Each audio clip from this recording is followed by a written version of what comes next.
সুপ্রভাত। তো প্রথমে 100 গ্রাম বাসমতি চাল দিয়ে দিতে হবে। তারপরে সেই চালটাকে বেশ কিছুটা পরিমাণে জল দিয়ে ভিজিয়ে রাখতে হবে অনেকক্ষণ।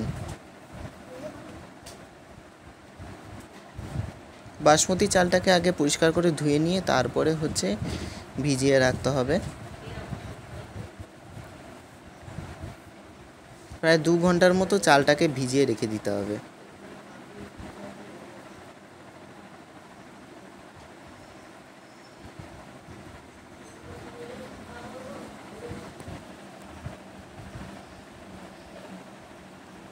তারপর চালটা ভেজানো হয়ে গেলে একটা জায়গায় রেখে দিতে হবে।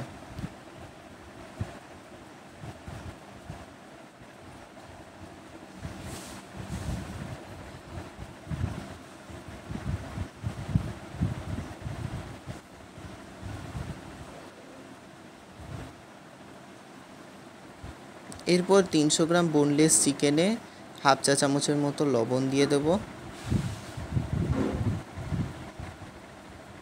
তারপরে দেব 1 টেবিল স্পুনের মতো আদা রসুন বাটা।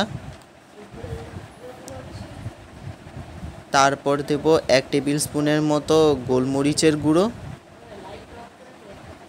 তারপরে দেব হাফ টেবিল স্পুনের মতো গরম মশলা।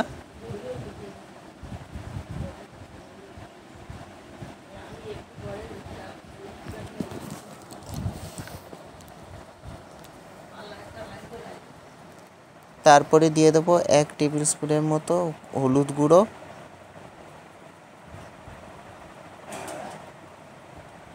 তারপরে দেব 2 টেবিল স্পুনের মতো লাল লঙ্কার গুঁড়ো। এরপর ভালো করে মাখিয়ে নেব পুরো চিকেনটা।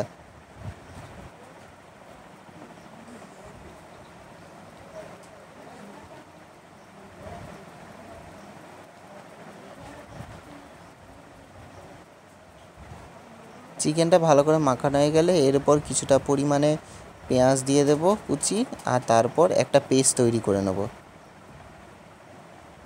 এরপর ভিজিয়ে রাখা সেই চালটাকে পেতে দেব যাতে শুকনো হয়ে যায়।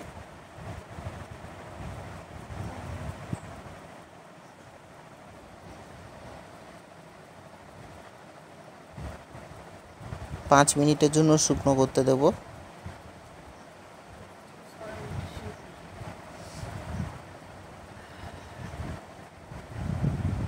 তারপর সেই চিকেনের মিক্সচারটাকে গোল গোল বল তৈরি করে নেব, আর তার উপরে এই চালটাকে কোটিং করে নেব ভালো করে।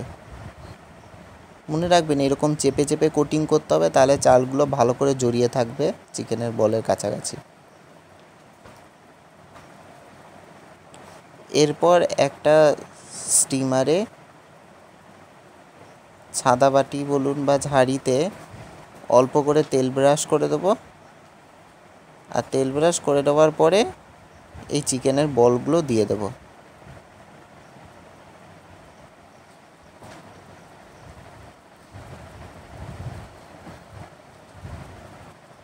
মনে রাখবেন চিকেনের বলগুলো একটু স্পেস করে করে দেবেন, না হলে একটার সাথে আরেকটা জড়িয়ে যেতে পারে।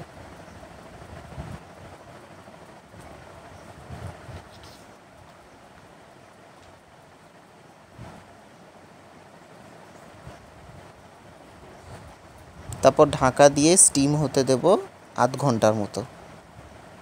আধ ঘন্টার মতো ভাপানো হয়ে গেলে উপর থেকে কেশর দিয়ে দেব, আর তৈরি হয়ে যাবে চিকেনের কদম ফুল। আশা করছি আপনারা এই পুরো রেসিপিটা বুঝতে পেরেছেন। সো দেখা হচ্ছে পরের ভিডিওতে। Bye bye.